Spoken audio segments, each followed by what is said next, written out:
Hola, ¿cómo están? Bienvenidos a este nuevo episodio de Habitando la Montaña, de nuevo acá de Ecorrurales, con el tema de agua rural. Para el próximo capítulo les voy adelantando que vamos a estar hablando sobre los instrumentos de planeación, todo lo de plan de ordenamiento territorial, plan de desarrollo local, que se enlaza mucho, que desde el Departamento Administrativo de Planeación nos están visitando en territorio y nos están invitando a diferentes reuniones y de pronto la comunidad no sabemos, muchas personas no sabemos para qué funciona, cómo funciona, qué es el plan de ordenamiento territorial. Entonces, para dar esas claridades, para cuando les hagamos las invitaciones estén completamente claros de qué se trata este proceso. Súper. Excelente, muy bien. Invitaciones poco difundidas, porque vi 4 personas allí en la invitación que hicieron esta semana. Entonces, administración municipal, si alguno está viendo esto, hay que tener en cuenta las particularidades del territorio y empezar a entender que la comunidad debe asistir a estos espacios, porque de nada sirve un instrumento de planeación si se hace a través solo de la burocracia. Y que me parece a mí que tiene que ser un puerta a puerta indicándole a la comunidad rural de qué se trata, porque yo sé que es algo complejo, pero no es difícil. que se desconoce en el territorio de qué se trata este tema de instrumentos. Entonces, cuando hacen las citaciones, la gente sí dice, instrumentos de planeación, pero no sabe de qué se trata. O POT, pero no lo tienen claro, ni cómo funciona, ni para qué, ni cómo me involucra y me afecta. Correcto. También, porque en últimas también es algo que te va a afectar a ti como Obvio. Habitante. Claro, porque eso, el nombre lo dice, instrumentos de planeación. ¿Para qué se usan? Para planear el territorio. Digamos que largo plazo, porque son 12 años, se hace a 12 años. Sería continuar con el tema del día de hoy. Agua rural es algo muy importante también, sobre todo para nuestro país, porque somos un país lleno de agua y de ruralidad también. ¿Cuál es el acceso al agua rural, Mauro? A ver, pero ¿cómo nos fue con las preguntas? Bueno, con las preguntas. Les recuerdo, la pregunta habíamos hecho en el capítulo anterior, la pregunta que decía, ¿qué acciones en defensa del agua rural crees que podemos implementar? No sé cómo nos fue con Claro, eso. tuvimos una respuesta de una persona del corregimiento, se las voy a compartir, se las voy a leer.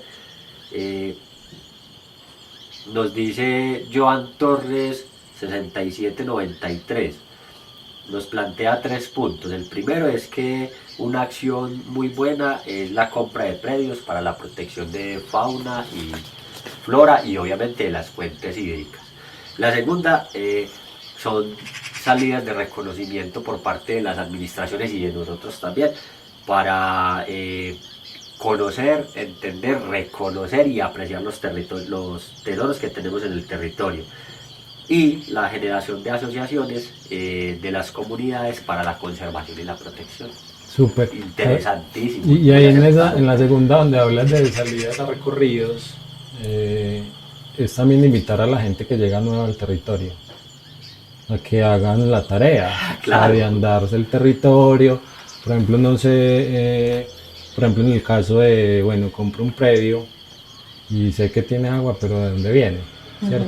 Entonces péguese la caminadita, vaya, mire el nacimiento, mire cómo está, de dónde viene, quiénes más se benefician de ese nacimiento, o quiénes lo contaminan, o a qué está expuesto, digamos, ese nacimiento, y cómo usted puede contribuir al cuidado, a la preservación del nacimiento y de ese recurso. Entonces, la invitación no solo para los que ya estamos acá, sino también para los que van viniendo nuevos, ¿cierto? ¿Y por qué?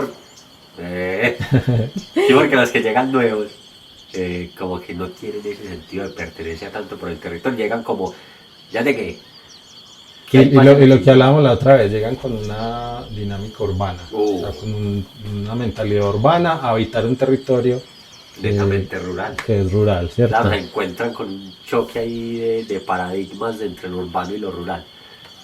Por ejemplo, acá en la vereda, tenemos una vereda, la vereda de la aldea. Sabemos que allá el recurso hídrico está un poquito sobreexplotado, ¿cierto? Y uno pasa y encuentra a la señora lavando el riel, lavando la carretera, pues el riel, el Con la patio, manguera. con la manguera, y uno es como... Y Byron, que es el presidente de la Junta de Acción Comunal por el grupo de la aldea, dice mucho, muchachos, recuerden que se debe de ahorrar el agua, que no sé qué, que no... la gente no... El agua de la aldea, por ejemplo, llega de un lugar que se llama el agua bendita. Ujú. El agua bendita, pues esa agua es utilizada como riego. Por eso yo creo que también es la forma en la que se nombran las cosas. El hecho de nombrar algo de X o Y manera es lo que nos permite cómo interactuar con ello. Si yo digo que es agua de riego, entonces para mí yo la puedo botar, es agua de riego, no es potable, eso le puede hacer lo que quiera. No entienden eso. Yo vivo cerca del agua bendita y les puedo decir que hay que cuidar la fuente hídrica porque estamos muy mal de agua, como ya Luisa lo decía. Y el agua rural tiene una connotación y es que no es agua que la capte como tal un privado. Son aguas que son para el uso de todos, que tienen más bien un uso social, lo pudiéramos llamar, y comunitario que un uso privado o de grandes empresas. Ese debería ser el deber ser, pero yo creo que hay otras dinámicas también. ¿Ustedes qué piensan, muchachos? ¿Qué tal si les planteo esa pregunta para que De entremos una, ahí? para que entremos en materia. Sí, dice así, ¿qué entendemos por aguas rurales? ¿Cierto? Porque aquí estamos hablando de aguas rurales. Podríamos hablar solo de agua, ¿sí o qué? Podríamos simplemente hablar de agua. Del agua. Pero aquí estamos dándole un apellido a esas aguas y son aguas rurales, ¿cierto? Porque Hammer, porque y Lu, porque rurales, porque estamos haciendo énfasis en que aguas rurales. Porque son nacimientos que se presentan en el territorio. Y de los que hacemos uso, como lo decíamos anteriormente, son acueductos que si bien los administra juntas de acción comunal, de pronto juntas administradoras locales, en este territorio siempre son como las juntas de acción comunal o por eso, y porque no son tratadas, no tienen un tratamiento especial para matarle como los microorganismos ni nada de eso, sino que simplemente es acueducto de agua cruda. Exactamente, es una palabra clave, cruda. Es muy bien. También estamos hablando de aguas rurales porque, digamos que, como le decía Mauro, en la ciudad hay agua también, obvio. Pero nosotros queremos dar un contexto de donde vivimos, de lo que con lo que nosotros nos tenemos que encontrar día a día, que es con la ruralidad. En este caso, pues nuestro país es supremamente rural, ya lo hemos dicho muchas veces, nuestro municipio es 70% rural. Entonces, y también porque el agua que llega a las ciudades, adivinen dónde nace, en la ruralidad. En la ruralidad. Por ejemplo, Medellín se surte de una represa que está en el oriente de Antioquia y es para la ciudad de Medellín. Entonces, en el agua rural, en los temas rurales, siempre va a haber agua, siempre vamos a tener agua.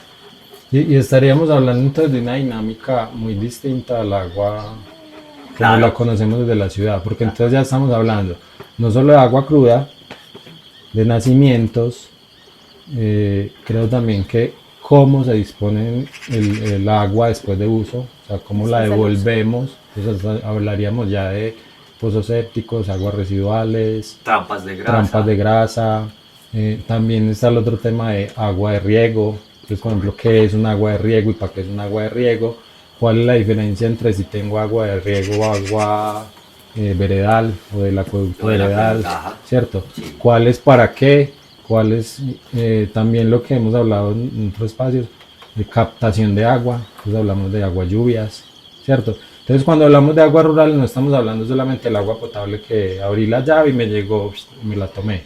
O sea, estamos hablando de una dinámica con el agua que digamos es muy amplia y que pues abarca digamos todo un proceso que cotidianamente digamos, Afecta o implica como que el campesino, la persona que habita el territorio, esté pendiente de ella. Por ejemplo, exacto.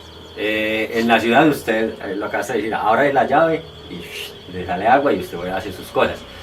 En el campo a veces usted abre la llave, no hay agua, vaya, busque por toda la manguerita, desde su casa hasta el nacimiento, qué fue lo que pasó. ¿Cierto? También está el proceso, por ejemplo, de la captación de aguas lluvias, que uno diría, muy bien captar aguas lluvias, pero también hay que tener en cuenta el techo de que está hecho, porque si es un techo, por ejemplo, de Eternil, entonces esta agua llevaría residuos de asbesto, y el asbesto es perjudicial para la salud humana. Yo me imagino que eso no lo tengo claro, pero si el asbesto es perjudicial para los seres humanos, en las plantas también debe generar como residuos y cosas, entonces no debería ser muy buena para riego el agua que venga de un techo de Eternil. Así lo creo yo. A ver, cuando hablamos, para dar claridad, que ahorita lo decíamos entonces, un agua de riego es qué.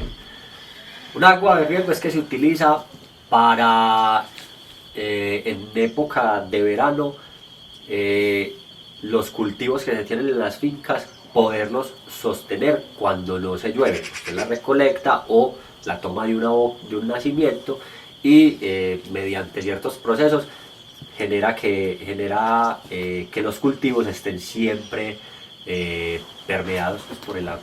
Eso sería más o menos el agua de riego.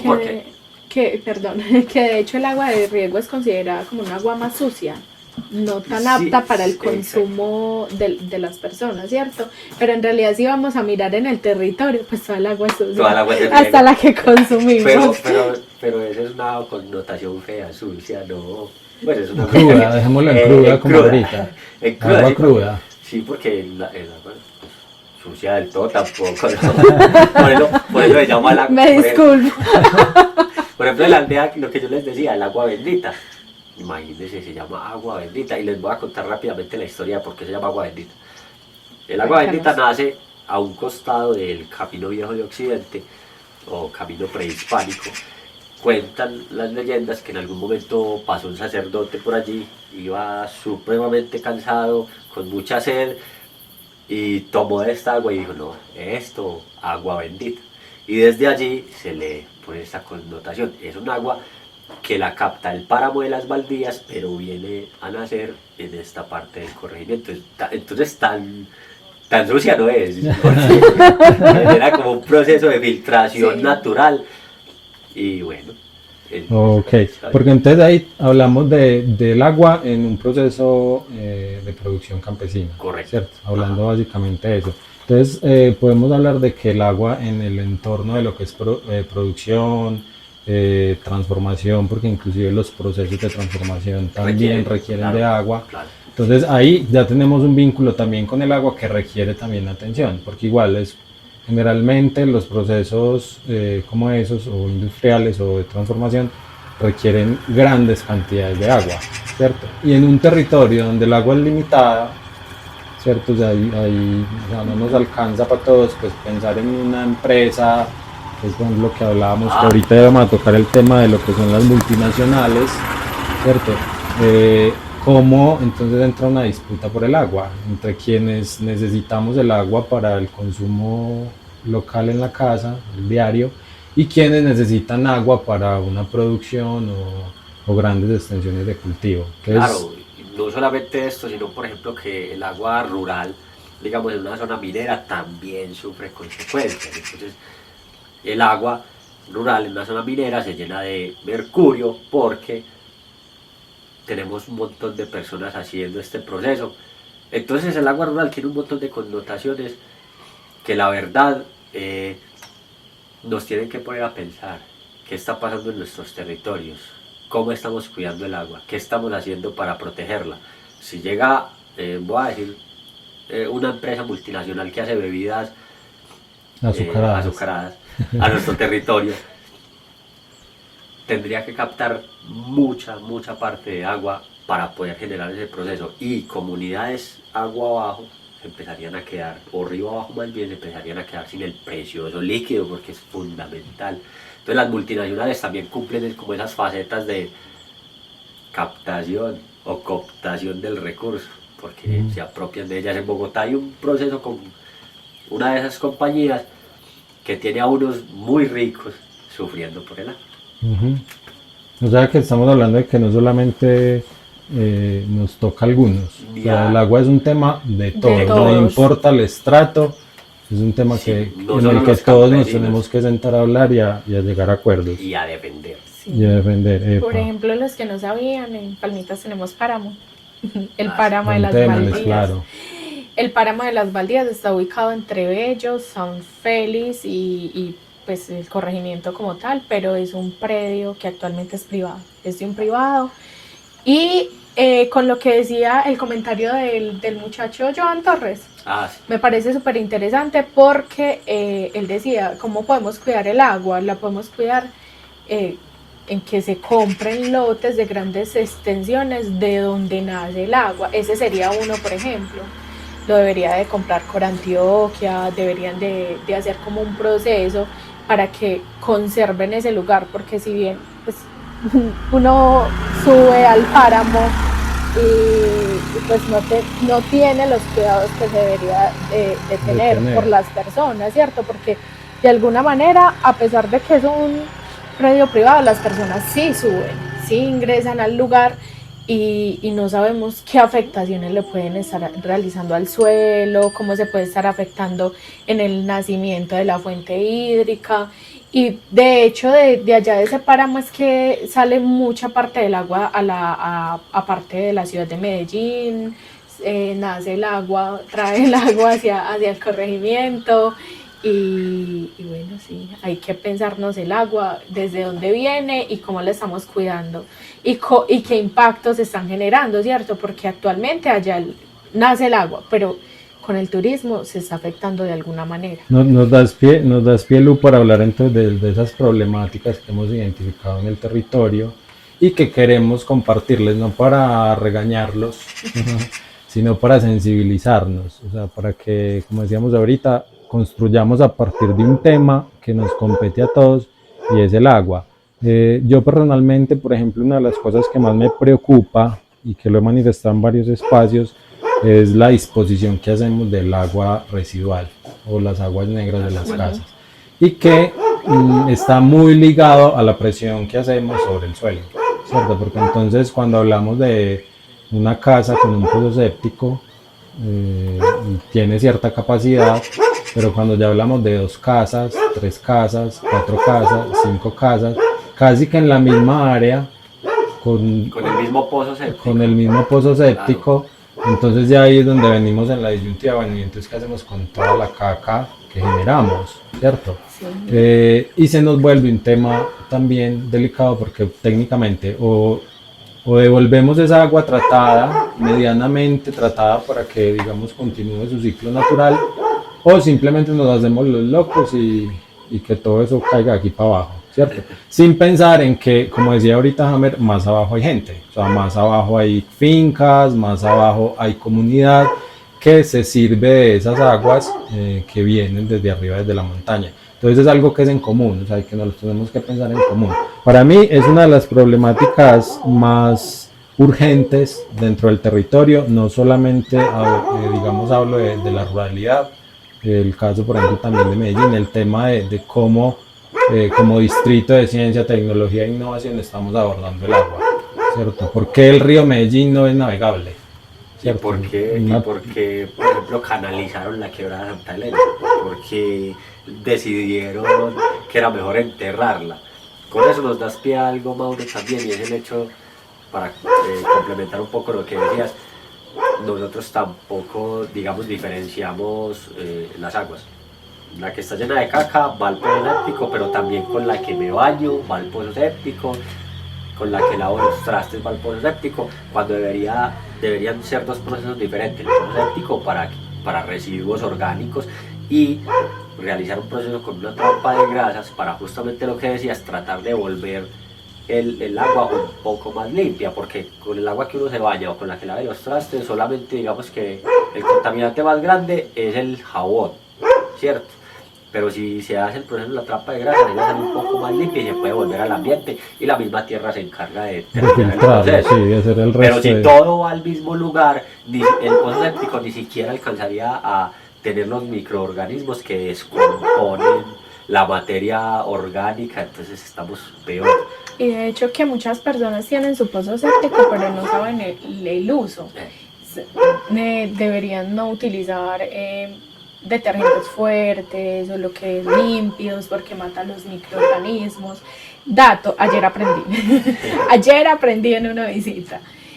Dijeron que la señora nos contó que hace poquito le colocaron desde la alcaldía de Medellín el pozo séptico, que en una de las inducciones que le dieron fue, si en algún momento le llegan a echar limpio, pues, o sea, lo ideal no es lavar con límpido ni nada de eso. Lo ideal es no utilizar límpido no, hipoclorito. Hipoclorito, porque no vamos aquí a desprestigiar marcas, no. La idea es no utilizar hipoclorito en los procesos del hogar continuo y compañera. Que si están en el proceso como de cuidar su pozo séptico y en algún momento lo utilizan, la idea es echar leche cortada por el sifón o la parte donde, que eso ayuda a que los microorganismos se mantengan un poco más. Buen dato. Un buen dato, Muy buen sí, dato, sí, muy buen muchas dato. gracias. Para los que ya tienen pozo séptico y les interesa pues el tema, están aprendiendo de cómo usarlo, cómo hacerle el mantenimiento, ahí tienen el tipcito del día. ¿Cómo se gestionan las aguas en el corregimiento? Ahora Lu nos hablaba de que, por ejemplo, en el caso de San Sebastián de Palmita, la mayoría de acueductos veredales, por ejemplo, están gestionados por juntas de acción comunal. Por juntas de acción comunal, solo hay una parte que es la parte central, que está pues por EPM y es agua potable, ¿cierto? Pero también por lo que hablábamos ahorita, Mauro, las empresas públicas están donde hay conglomerados grandes de personas, no les interesa ir a llevarle agua potable al resto de habitantes. Entonces ahí podemos hablar de un abandono institucional, Sí. de algún modo, sí, Una ante el tema. más bien, Y un mecanismo, un sistema, no sé cómo decirlo, pensado solamente desde lo urbano, ¿cierto? Entonces Planeado ponemos en agua urbano. potable Planeado donde hay en urbanidad. Entonces entre más cemento le metamos, allá más acceso a servicios. más acceso a servicios, ¿cierto? Y descuidamos el resto, que creo que también por eso se hace la claridad que estamos hablando de aguas rurales, no estamos hablando del agua que nos puso EPM o del agua que a usted le llega por la canilla, estamos hablando de esas aguas que la montaña nos regala, o sea, y cómo nos responsabilizamos, la administramos, la cuidamos, ¿cierto? Como nuestra relación con ella, que los campesinos tenemos relaciones diferentes con el agua. Uno, como sabe dónde nace, tiene una relación diferente. Cuando usted solo abre la llave y la tiene ahí siempre, la cosa se vuelve, digamos que más distante, porque la veo es como un servicio que tengo ahí, no como un otro, digamos, organismo que tengo que cuidar también y preservar. Y en esa visión desde el servicio, las personas que vienen a territorio todo el tiempo critican eso.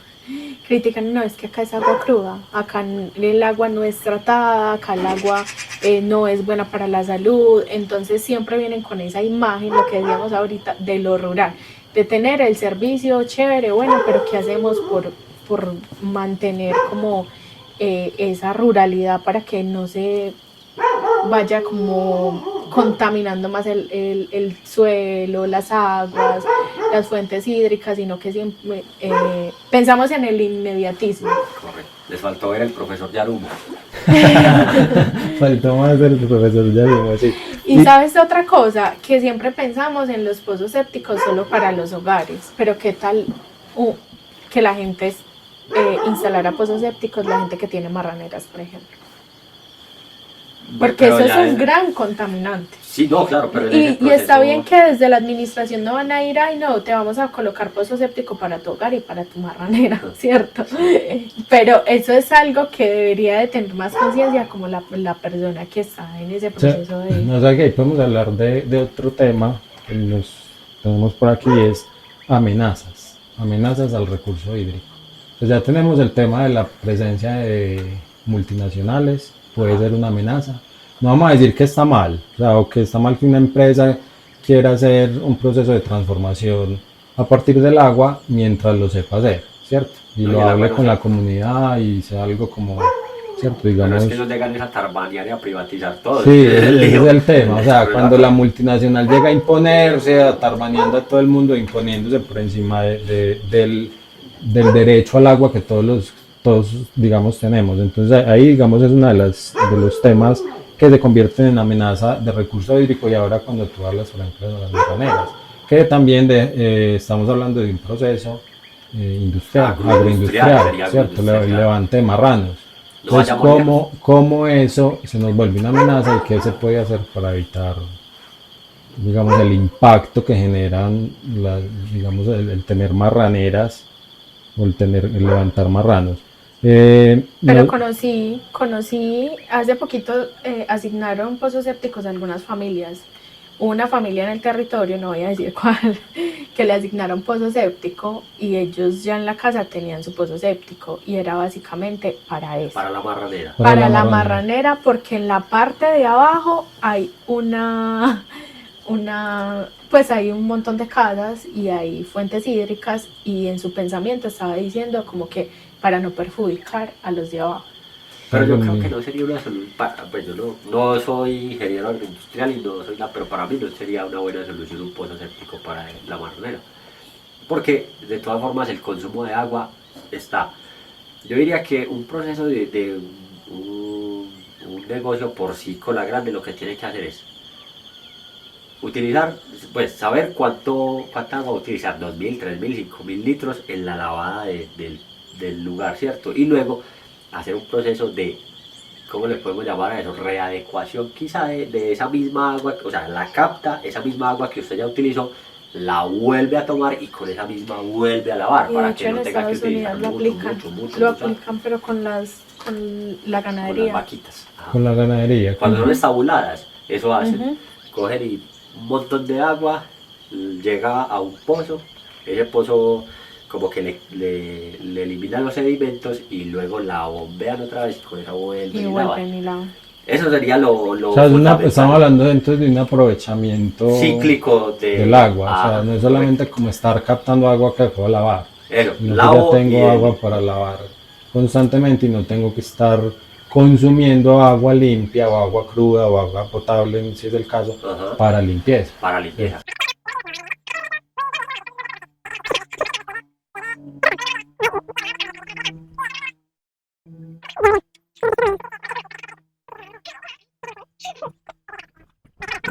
Por si Carmes tiene un proceso de levante de cerdos acá en el corregimiento de Santo de Prado, pero adivine dónde van las aguas, a la quebrada La Sucia de nuestro corregimiento.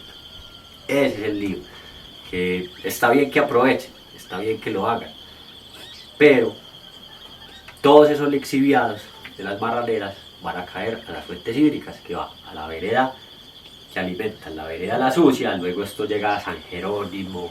De ahí para abajo todo lo que hay. Todo. No, y digamos que el llamado es más, porque no se trata de satanizar procesos industriales, es decir, que es que está mal el progreso, que está mal construir o trabajar. Pero hasta qué punto somos responsables, por ejemplo, de eso. Si yo tengo un negocio de levante marranos y estoy arriba en la montaña, pues qué tan consciente soy de cuánta gente de ahí para abajo estoy afectando.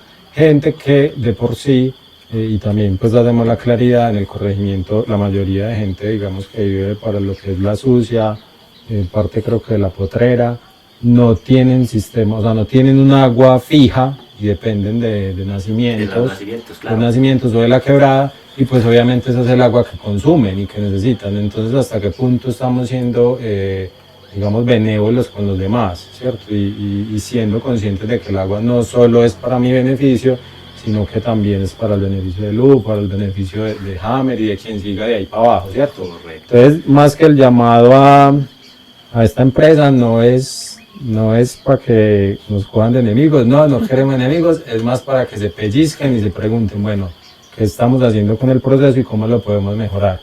Creo que también hace parte de los procesos de innovación de una empresa, o sea, hasta qué punto usted como empresa es innovadora, sostenible. Claro, y Ajá. no es real, nosotros no queremos enemigos, pero no nos gusta tampoco quedarnos callados. Cuando las cosas hay que decirlas, se dicen simple y llana. Yo tengo otro tema que se nos volvió muy normal y que para mí es delicado, también lo he manifestado en muchos espacios y lo quiero manifestar acá, y es llevar a la reflexión, no sé cuántos lo han hecho, cuando uno entra al sanitario y se sienta a pensar bobadas, pero cuántas veces o cuántos hemos reflexionado acerca del uso que le damos al agua potable.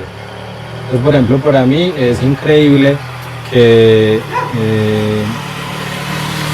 literal utilicemos el agua potable para vaciar el baño.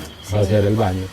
O sea, utilizar agua que es tratada para consumo y que se supone que se le hace un proceso de purificación para que obviamente sea consumible, para que el humano se sirva de ella. Y nosotros lo único no, pero lo que, o sea, con toda la tranquilidad utilizamos esa agua para vaciar Nuestros excrementos. O sea, literal nos cagamos en el agua. Es el agua.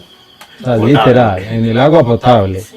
Y aún así se nos volvió normal. Paisaje normal. Entonces tenemos una dinámica urbana, porque es toda la ciudad la que lo hace, y también, digamos, desde lo rural, porque hay casos en el corregimiento donde técnicamente utilizan el agua potable.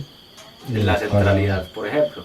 Para el descargue. Ahorita Luisa lo nombraba. EPM es quien entrega o quien garantiza los recursos en el corregimiento.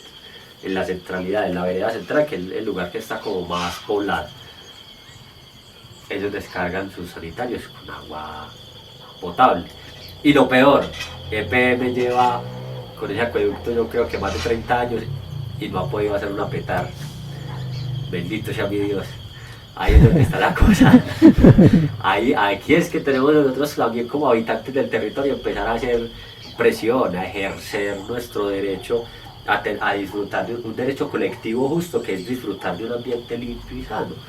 Y digamos que EPM fue una empresa pues bien pequeñita que no tuviera los recursos para realizar una planta de tratamiento de aguas residuales dentro de San Sebastián de Palmita. Pero lo tiene, es falta de voluntad a mi modo de ver. Esto lo dice Jamer Correa, el programa no tiene nada que ver con eso, es una opinión única y exclusivamente de este servidor. Sí. Pero sí, entonces ahí también volvemos al tema del abandono institucional. En cierta medida eso es abandono institucional, un llamado también a la empresa que muchos queremos en Medellín porque nos ha dado, digamos, la posibilidad de disfrutar de un recurso que es, digamos, clave en todos los procesos humanos y que creo que también es a pellizcarnos, pues estamos en el Distrito de Ciencia, Tecnología e Innovación, la segunda ciudad más importante del país, y uno se pregunta cómo es posible que a estas alturas del partido sigamos vaciando la cisterna con agua potable. ¿Sí, okay? Y después de vaciarla caiga a las fuentes hídricas del territorio. Ajá. Está. Creo que ese es el cierre reflexivo, no solo para las instituciones, no solo para EPM, no solo para Porcicar, no, para todos los ciudadanos del distrito de Medellín, pensarnos y reflexionar en el tema del agua. Aunque yo siento que hay gente que le importa, o sea, le importa culo también, como así, el agua es importante, ya. Pero a esa gente hay que decirle, si usted se despertara, hágase esta imagen mental, si usted se despertara mañana sin agua, absolutamente, y no volviera más, ¿qué pasaría? Le llama, de en internet, de cuidarla, ¿cierto? En internet se le conoce como el día cero, y por ejemplo ha pasado en algunos países, que literal se quedan sin agua, o sea, y se le conoce como el día cero, y pues espera, o es como una hipótesis que hay, que en algún momento nos pase a nivel mundial, que el agua se escasea. Y hay digamos, una creencia, y es que cuando miramos, por ejemplo, el globo terráqueo, sí, entonces se ve más agua que tierra, pero en realidad no es así, porque el agua es superficial, claro. ¿Cierto? El agua es superficial, no es que el globo terráqueo sea pura agua, en realidad el agua del mar está solo por encima de la tierra, y se percibe, o creeríamos que es mucha, pero en realidad no es tanta. Y aún así el agua dulce, el agua potable es mucho O sea, Más Que el más 30% de toda el agua de Imagínense. nuestro planeta es dulce. es dulce, o sea, para, digamos, nuestro uso. Y aún así no lo vemos como, sí, Lo decía ahorita Luisa, se convirtió en paisaje. Eh, Usted eh. póngase a pensar, si de pronto en algún momento dice que cuidar el agua no es importante. Si yo quedo en mi casa, por ejemplo, 15 días sin agua, ¿qué pasa? ¿Qué hago? Hágase esa reflexión, esa imagen mental. No puede lavar ropa, no puede lavar los trastes, no se puede bañar, no se puede cagar en el agua. no se puede cagar en el agua. no tiene con qué vaciar el inodoro. Y para consumo, o sea, y para consumo, no tengo para la sopa, No, y- para los Nada, quehaceres. y la mayoría de la industria requiere del agua también, o sea, no solamente para sus procesos, digamos, las que hacen bebidas azucaradas o los que levantan cerdos, pues la necesitan para ese tipo de procesos, pero por ejemplo una maquila necesita el agua también porque la mayoría de electricidad que se genera dentro de nuestro país es hidroeléctrica. Si usted se despierta sin agua, ni siquiera electricidad. Ni siquiera electricidad. O sea, si Colombia se quedara sin agua, nos quedamos también sin luz. Sin Sí. electricidad, sí, Es señor. cierto. Pero bueno, ahí está el punto de reflexión, la importancia y bueno, y que también como colombianos, digamos, ante tanta abundancia, porque es una cosa que no solo a nivel de agua, o sea, los colombianos vivimos en un territorio súper abundante en todos los sentidos, y digamos que tanta abundancia nos hace ¿cómo decir? Indolentes frente a situaciones como esa. Entonces creemos que nunca nos va a faltar comida, nunca nos va a faltar el agua, nunca va a faltar esto, nunca va a faltar aquello, porque estamos, como dice Lu, viendo el paisaje y como no, eso nunca va a pasar.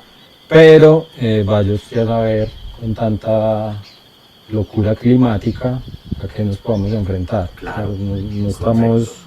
Entonces el llamado creo que es ese para terminar el tema. Sí. No, para que cerremos aquí el tema.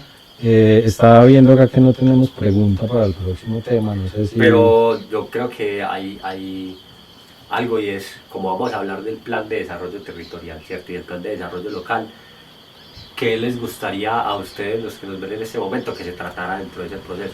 ¿Cómo ven el desarrollo del territorio? Por ejemplo, les voy a decir solo una particularidad del desactualizado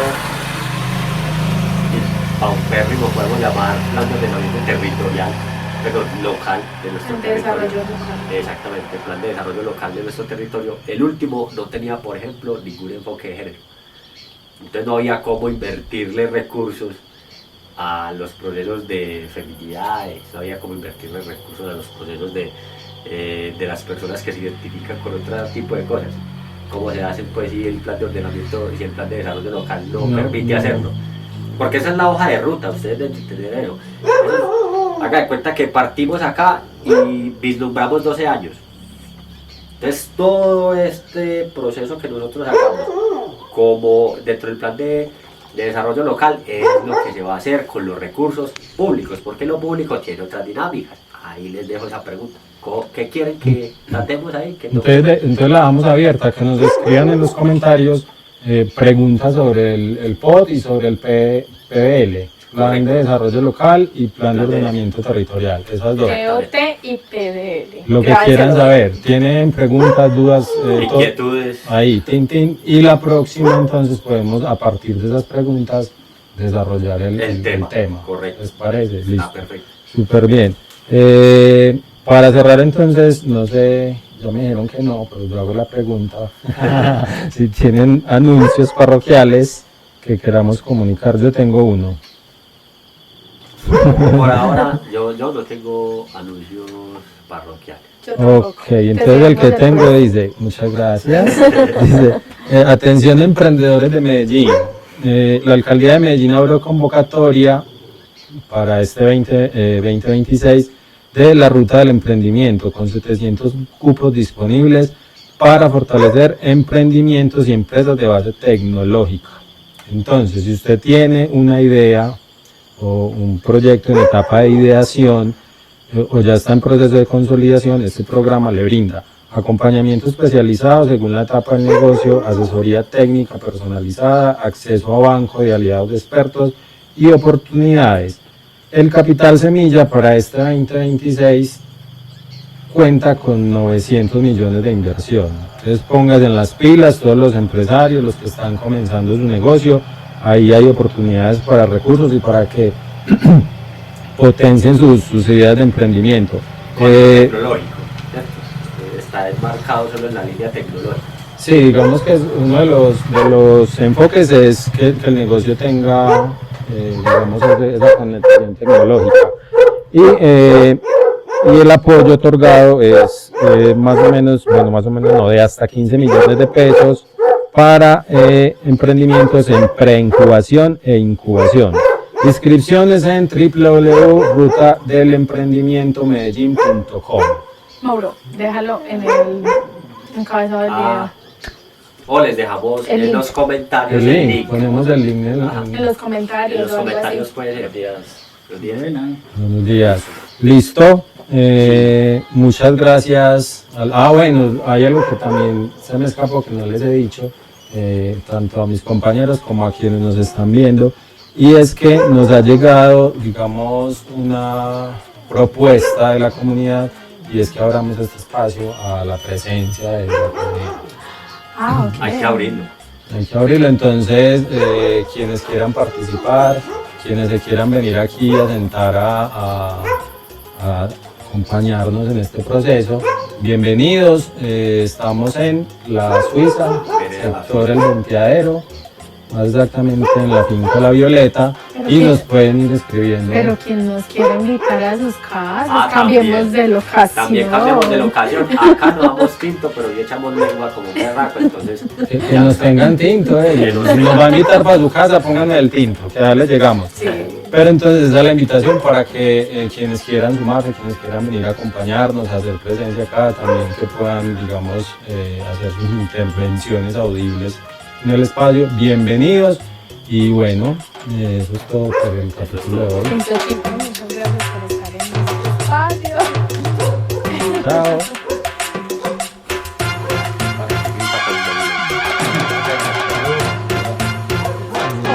Casi ya atragantáis como hoy. Empezando por ahí, que nunca lo veo. El perro de verdad. Que no los conocí.